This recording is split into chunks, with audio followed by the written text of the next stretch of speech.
Les ruptures amoureuses ne sont généralement pas faciles. L'une des parties finit toujours un peu plus blessée, meurtrie ou même furieuse. Cela peut souvent entraîner un investissement émotionnel supérieur à celui ayant provoqué la rupture. Cela s'aggrave encore plus de nos jours, avec le monde numérique où, à travers les réseaux sociaux, on a beaucoup plus accès à la vie personnelle de son partenaire. Ce qui, pour quelqu'un qui ressent de la rancœur après la rupture, peut devenir un facteur aggravant et entraîner des comportements de harcèlement. Le cas d'aujourd'hui traite exactement de cela, d'un harceleur ou d'un poursuivant, mais d'une manière que, personnellement, je n'aurais jamais imaginé possible. La direction que prend cette histoire et le déroulement de toute l'affaire ressemblent vraiment à un scénario de cinéma. Cette affaire m'a fait me demander jusqu'où une personne peut aller, par ressentiment d'une relation qui n'a pas fonctionné. Jusqu'où l'être humain peut-il aller pour satisfaire sa jalousie? Aujourd'hui, vous allez découvrir l'histoire de Carrie Farver.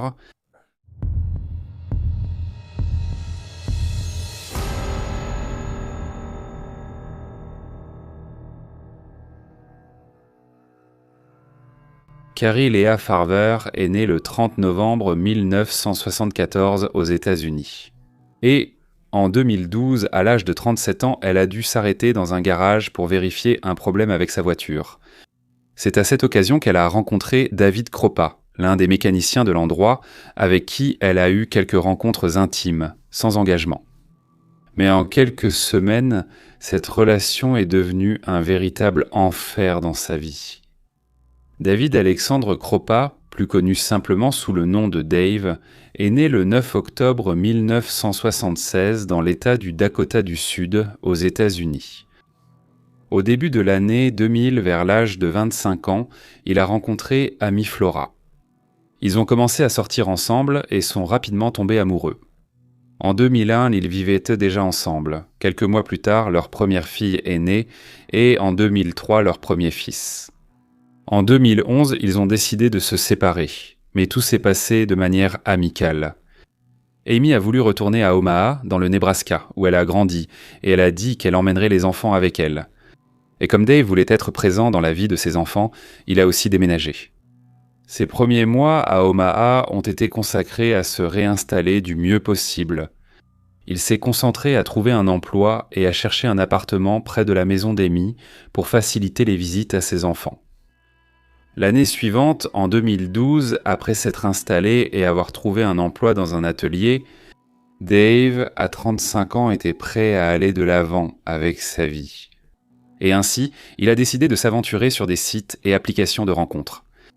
Il ne cherchait rien de très sérieux, seulement des relations plus décontractées, où les deux pourraient s'amuser et profiter de la compagnie l'un de l'autre, sans engagement.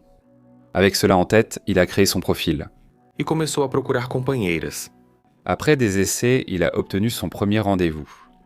Shanna Elizabeth Goliard, connue simplement sous le nom de Liz, est née en juin 1975 dans l'État du Michigan, mais elle vivait à Omaha depuis un bon moment car elle était propriétaire d'une entreprise de nettoyage.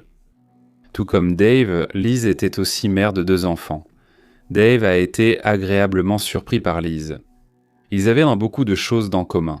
Tous deux avaient un fils et une fille, ils adoraient les films de science-fiction et partageaient les mêmes goûts musicaux. Elle aimait les motos et Dave en avait une. Il aimait les animaux de compagnie et Liz en avait 4, 2 chiens, un chat et un serpent. Tout semblait être une combinaison parfaite. Mais même avec toutes ces compatibilités, dès les 2 premières semaines de rendez-vous, Dave a insisté sur le sujet déjà abordé. Au début de leurs échanges de messages, il avait dit qu'il ne voulait rien de sérieux et qu'ils n'étaient pas exclusifs l'un envers l'autre. Au début, Liz était d'accord, mais avec le temps, elle a commencé à montrer une certaine jalousie envers son partenaire. Par exemple, elle n'aimait pas le temps qu'il passait avec ses enfants, annulant parfois certains rendez-vous avec elle. Elle se plaignait aussi qu'il reste en contact avec son ex-femme. Ces comportements ont commencé à déranger Dave, qui a décidé de s'éloigner définitivement de Liz. C'est alors qu'en octobre de la même année, alors que Dave travaillait à l'atelier, Carrie s'est arrêtée pour demander de l'aide avec sa voiture. Sur le moment, il l'a trouvée attirante, mais son côté professionnel a pris le dessus et il est resté respectueux. sans lui faire de sous-entendu ni de avance. Quelque temps plus tard, par le hasard du destin, Dave a vu son profil sur l'un des sites de rencontres et a décidé de lui envoyer un message. Le premier rendez-vous a eu lieu le 29 octobre 2012. Lors de ce rendez-vous, Dave a découvert que Carrie avait grandi dans la région, qu'elle avait abandonné l'université après être devenue mère très jeune, mais qu'elle avait ensuite réussi à terminer ses études. Aujourd'hui, elle avait de bonnes perspectives de carrière, travaillant comme programmeuse dans une entreprise technologique. Quelques jours plus tard, le premier jour où Dave a emmené Carrie dans son appartement, mais avant que quoi que ce soit de physique ne puisse se passer entre eux, la sonnette a retenti. Lorsqu'il a ouvert la porte, Liz était là, disant qu'elle venait récupérer des affaires personnelles. Cela a créé une ambiance gênante et Dave a dû expliquer à Carrie qui elle était.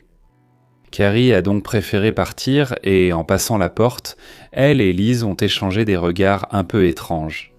Après que Liz ait pris ses affaires et soit partie, Dave a appelé Carrie pour s'excuser et lui a demandé si elle pouvait revenir.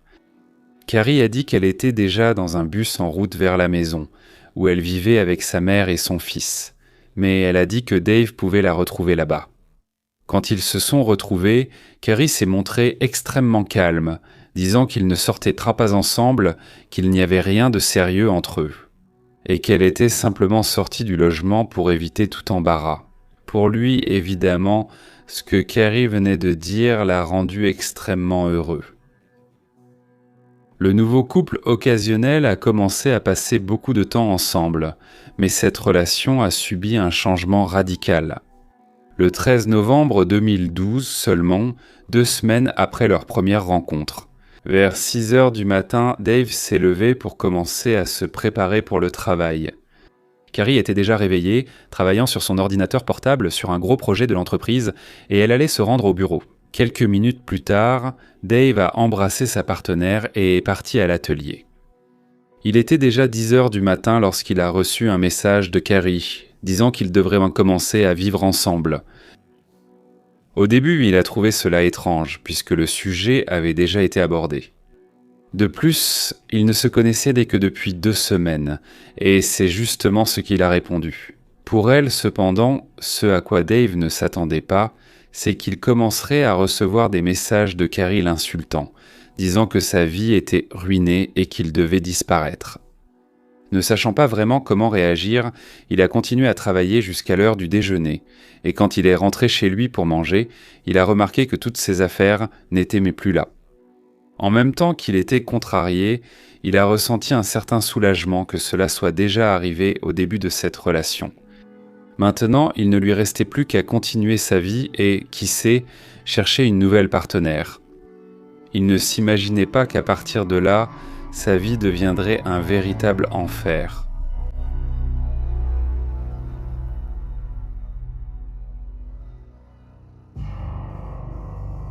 Quelques jours ont passé et Dave n'a eu aucune nouvelle de Carrie. C'était comme si elle avait complètement disparu de la surface de la Terre. Mais soudainement, de nouveaux messages ont commencé à arriver, dans un ton encore plus agressif et même menaçant. Au début, il venait de son numéro, ce qui l'a poussé à simplement bloquer ce numéro. Mais ensuite, les messages ont commencé à arriver de numéros différents, ainsi que de nouveaux emails fraîchement créés, rendant pratiquement impossible de tout bloquer. Pour aggraver les choses, souvent les messages décrivaient exactement ce qu'il était en train de faire. Comme dîner avec ses enfants, regarder la télévision à la maison, avec les vêtements qu'il portait réellement, quelle voiture il était en train de réparer au travail, etc. À tout moment, Dave était surveillé et, par conséquent, cela a fini par lui causer une paranoïa. Craignant non seulement pour sa propre sécurité, mais aussi pour celle des personnes autour de lui, en particulier ses enfants. Cette situation a miné son état psychologique, il n'arrivait pas à bien dormir et vivait constamment en état d'alerte. Cependant, il n'était pas le seul à recevoir des messages. Un soir, Liz s'est rendue chez Dave pour lui dire qu'elle était aussi poursuivie par elle.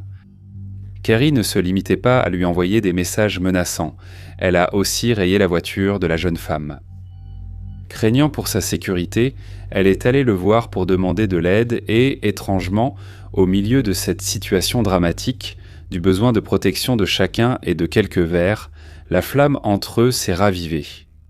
À partir de ce moment-là, ce qui n'était auparavant que des menaces s'est transformé en véritables actes de terreur psychologique. Carrie, par exemple, disait qu'elle se tenait devant sa porte et, quand il sortait pour essayer de la trouver et mettre fin à tout ça, il ne voyait personne. Les intrusions et les actes de vandalisme ont commencé à devenir récurrents, l'appartement de Dave ayant été cambriolé à plusieurs reprises. La fenêtre en a été brisée et les vêtements que Liz y gardait ont été lacérés à coups de couteau. Cependant, le point culminant de ces menaces a eu lieu le 16 août 2013, après presque un an pendant lequel tous les deux avaient été traqués et harcelés par Carrie. Ce jour-là, Dave était dans un bar en train de boire, lorsqu'il a reçu un message de sa harceleuse disant « J'ai mis le feu à la maison de cette garce ». Il a immédiatement appelé Liz, qui a informé qu'elle était à l'extérieur de la maison avec les enfants pendant que les pompiers éteignaient le feu. Heureusement, elle et les enfants étaient indemnes. Mais l'incendie a fini par détruire beaucoup de leurs biens, en plus de coûter la vie à leurs 4 animaux de compagnie. Après l'incendie, Liz a dû déménager avec ses enfants. Et, pour la sécurité de la famille, elle a décidé de ne pas dire à Dave où ils allaient et de faire une pause dans leur relation. Bien qu'il soit attristé, il a compris sa décision et, pensant à sa propre sécurité, il a changé de téléphone portable et a aussi décidé de déménager. Avec cela, l'affaire a été confiée au détective Chris Legros, spécialiste de la violence domestique et des cas de harcèlement. Et dès le début, une découverte troublante a émergé. Depuis novembre, 2012 personnes n'avaient vu Carrie depuis le 11 novembre. Nancy, la mère de Carrie, et Max, son fils, ne l'avaient pas vue en personne. Elle avait manqué des événements importants, comme une fête de révélation du sexe du bébé d'une amie, le mariage d'un membre de la famille, l'anniversaire de son propre fils et les funérailles astoquées de son père, qui était à un stade avancé de cancer lorsqu'elle a disparu. La seule forme de communication entre la mère et la fille était par messages, dans lesquels Carrie disait qu'elle avait déménagé au Kansas, à cause d'un nouveau travail qui lui prenait beaucoup de temps, car c'était un projet qui était déjà en retard. Cependant, au fil du temps, la communication entre elles devenait de plus en plus brève. Même si tout cela semblait étrange, pour la famille, ce n'était pas si étrange que ça. Carrie n'avait pas révélé à Dave, mais elle avait été diagnostiquée avec un trouble bipolaire et une dépression, et elle prenait des médicaments pour contrôler les symptômes. Ce moment d'isolement pouvait en réalité être un temps qu'elle s'accordait à elle-même. Ainsi, sans plus d'informations, Nancy ne pouvait guère aider les autorités de l'Iowa qui travaillaient avec les enquêteurs d'Omaha pour la retrouver. À l'époque, avec l'information que Carrie était. Le seul indice qu'ils avaient était sa voiture, qui a été retrouvée le 8 janvier 2013 garée près de l'ancienne maison de Dave. Ce qui était très étrange. En apprenant tout cela, la police a attribué les actes criminels, la persécution de Dave et Liz et l'incendie criminel à son état de santé mentale. Mais en même temps, il y avait plusieurs questions que la police continuait de se poser. Comment avait-elle déménagé sans même prévenir sa famille à l'avance ? Pourquoi n'est-elle pas rentrée chez elle prendre ses affaires avant de voyager ? Pourquoi n'a-t-elle pas emmené sa propre voiture à son nouveau lieu de travail ? Comment pourrait-elle être dans une autre ville, mais apparemment rendre la vie de Dave et de Liz infernale en personne ? Ces questions allaient orienter l'enquête dans une direction complètement différente et totalement inattendue.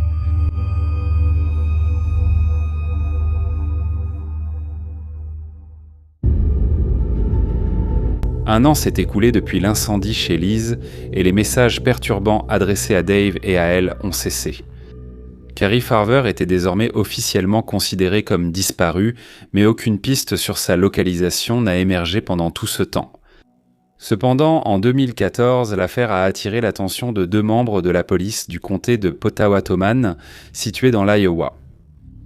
Il s'agissait du sergent Jim Doughty et de l'enquêteur Ryan Avis, qui ont demandé à leurs supérieurs de prendre en charge l'enquête. Bien que les responsables de l'affaire, à l'époque, aient attribué le comportement criminel à Carrie et à ses troubles psychologiques. Ce qui a le plus attiré l'attention de Jim et Ryan, c'est le fait que personne n'avait vu la jeune femme en personne depuis novembre, 2012. Et pour la première fois dans l'enquête, l'une des questions les plus cruciales pour comprendre ce qui s'est passé a été soulevée. Était-ce vraiment Carrie qui envoyait ces messages ? Pour le découvrir, il faudrait un spécialiste en technologie et en informatique. C'est alors qu'entre en scène Tony Cava, qui travaillait au service informatique, aidant notamment dans les affaires de crimes numériques. Dès le début, Tony a commencé à analyser les centaines d'emails envoyés au fil des années, cherchant une adresse IP qui pourrait révéler l'identité de l'expéditeur. Il était vraiment derrière tout cela.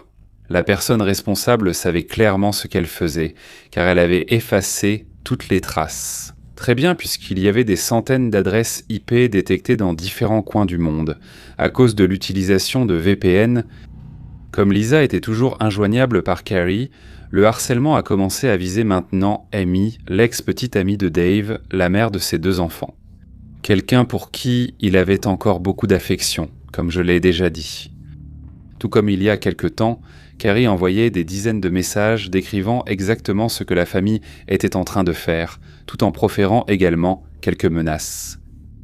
Craignant le pire, le père de Dave, qui était au courant de tout, a acheté une arme pour que son fils puisse l'utiliser pour se défendre, lui et sa famille, si nécessaire.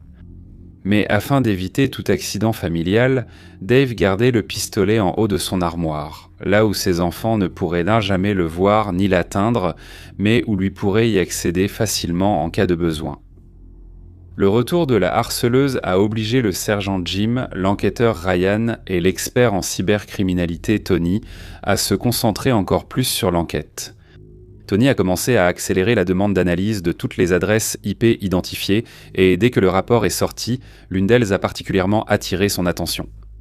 Au milieu de toutes ces adresses IP, pointant vers différents coins du monde, l'une d'elles semblait avoir été utilisée sans VPN car elle était enregistrée dans une maison toute proche, là même dans l'Iowa. L'enregistrement était au nom de Todd Butterbaugh et, après un mandat de perquisition à son domicile, Todd a expliqué qu'il n'était pas la seule personne à utiliser Internet dans la maison. Sa petite amie utilisait régulièrement Internet lorsqu'elle était là, et cette petite amie était Shanna Elizabeth Goliard, Liz. Peu à peu, le dossier contre la harceleuse prenait de l'ampleur, car ils avaient maintenant de forts soupçons qu'elle se faisait passer pour Carrie en ligne. Mais il restait à découvrir une pièce clé de ce puzzle. Était-elle responsable de la disparition de Carrie qu'a fait Alice pour s'en débarrasser ? Comment et pourquoi ?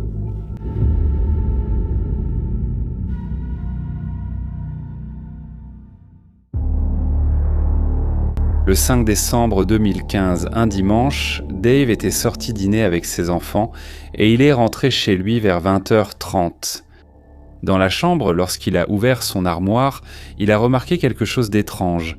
Le compartiment où il gardait son arme avait été fouillé. Lorsqu'il a vérifié à l'intérieur, il s'est rendu compte que le pistolet n'était plus là.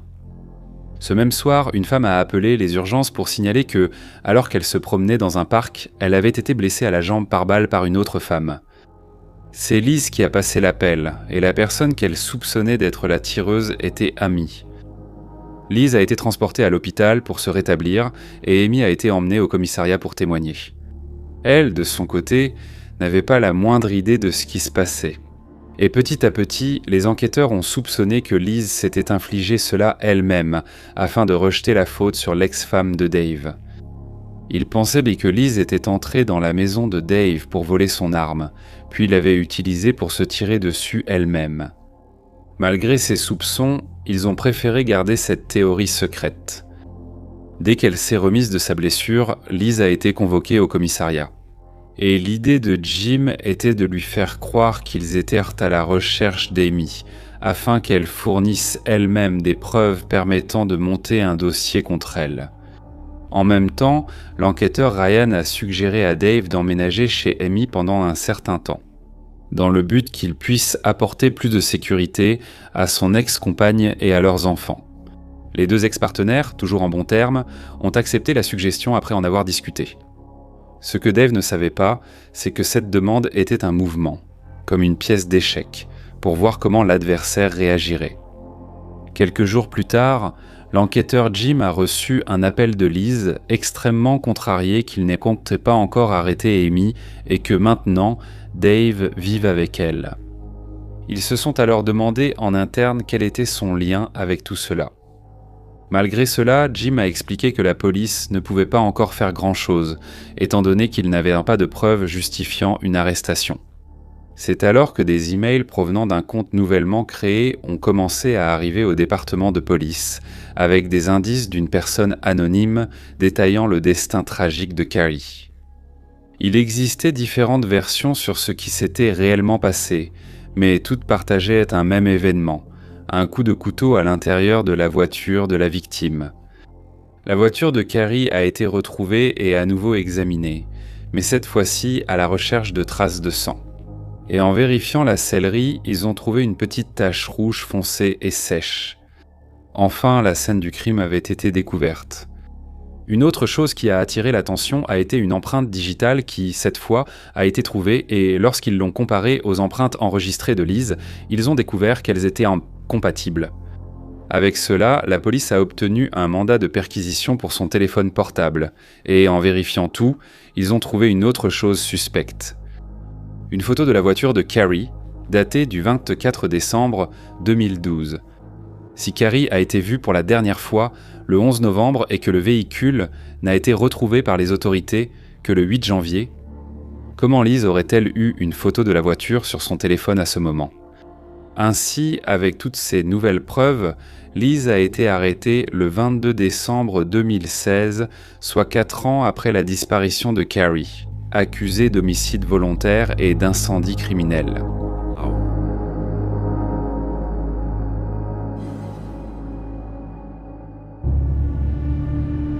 L'arrestation de Liz a apporté un immense soulagement à Dave et Amy, qui pour la première fois depuis de nombreuses années pouvaient reprendre leur vie sans la peur d'être constamment surveillés. Cependant, une nouvelle bataille allait commencer, s'assurer que Liz ne soit pas acquittée. Une tâche bien plus difficile qu'il n'y paraît, étant donné qu'il restait encore quelques zones d'ombre et des doutes autour du meurtre. Après tout, comment monter un dossier de meurtre sans l'arme du crime et encore moins un corps ? Au cours de l'un des nombreux nouveaux entretiens menés avec Dave, Tony a demandé s'il avait encore un appareil électronique de l'époque où Carrie avait disparu. Ils avaient pour objectif d'essayer de récupérer des messages ou quelque chose de similaire, afin de tenter de retracer ses derniers pas. Dave s'est alors rendu dans un entrepôt où il gardait quelques vieilles affaires, a récupéré une tablette et l'a remise à l'équipe d'enquête. L'appareil ne fonctionnait plus, mais il avait encore une carte mémoire. Cependant, la carte était formatée.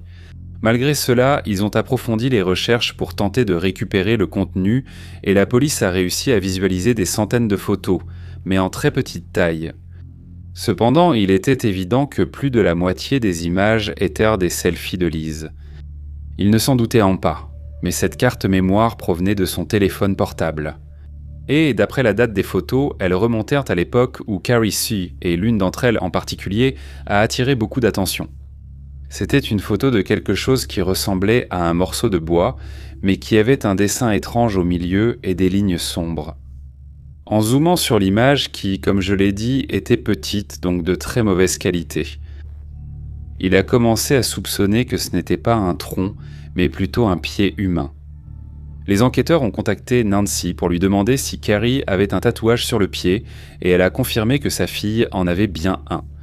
Et elle a envoyé une photo où l'on pouvait voir le tatouage, un symbole chinois qui représentait mère, et les images étaient très similaires. Le procès a eu lieu 2 ans après l'arrestation, à la fin de 2018, et ce fut une affaire qui a marqué l'histoire médico-légale criminelle de l'État, puisque presque toutes les preuves et traces de la meurtrière n'étaient pas physiques. Cela a mis en évidence l'importance des empreintes numériques dans les crimes modernes et la nécessité pour les autorités d'être préparées à détecter et à travailler avec ce type de preuves. Le parquet avait une version pour relier tous les éléments épars, dans ce cas où ils n'avaient pas de preuves directes, mais ils ont présenté la théorie afin que le jury puisse décider de la culpabilité ou non de Liz.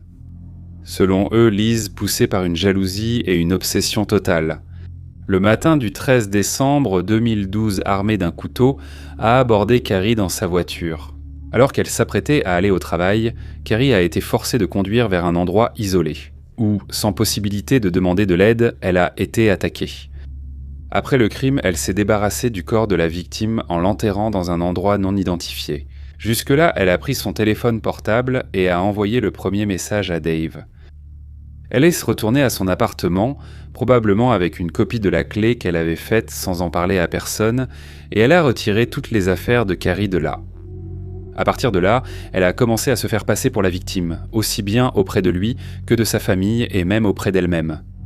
En le surveillant, elle connaissait ses horaires et savait ses absences. Elle, alors, parfois, entrait, mettait tout sens dessus-dessous et poignardait ses propres vêtements pour faire croire que c'était un acte de Carrie. Toujours dans le cadre de son plan machiavélique, elle a mis le feu à sa propre maison, mettant en danger la vie de ses propres enfants. Mais sans aucune pitié pour ce qui arriverait à ses 4 animaux de compagnie. Selon cette théorie selon laquelle Liz le surveillait, elle aurait pu savoir que Dave avait une arme à la maison, lorsqu'à un moment donné, il l'a prise pour la nettoyer ou vérifier si elle était là. Et avec cela, elle a élaboré un plan pour accuser Amy et la mettre en prison, laissant ainsi l'espace complètement libre pour qu'elle puisse reconquérir l'homme dont elle était amoureuse. Dans ce cas, obsédée jusqu'à la fin, Liz a été reconnue coupable des crimes d'homicide volontaire et d'incendie criminel, et condamnée à la prison à perpétuité sans possibilité de libération conditionnelle. Bien que Nancy et Max aient perdu respectivement leur fille et leur mère, tous deux ont poussé un soupir de soulagement après le procès, car ils ont enfin eu la confirmation du doute qui les tourmentait depuis des années. L'angoisse s'est dissipée et la peur de penser qu'ils avaient été abandonnés a pris fin. L'image de Carrie en tant que criminelle a été effacée, et elle est officiellement passée du statut de suspecte à celui de victime. Comme je l'ai mentionné au début de l'épisode, des cas comme celui-ci nous montrent jusqu'où une obsession peut aller et à quel point elle peut être destructrice dans la vie de ses victimes. Cela souligne également l'importance de faire attention aux personnes avec qui vous interagissez en ligne. Étant donné que, bien souvent, nous finissons par exposer non seulement nous-mêmes, mais aussi les personnes que nous aimons, à des dangers qui peuvent être dévastateurs. On ne doit pas forcément arrêter les applications de rencontres, car le danger est partout, mais il faut rester très prudent. Malheureusement, le corps de Carrie n'a toujours pas été retrouvé à ce jour.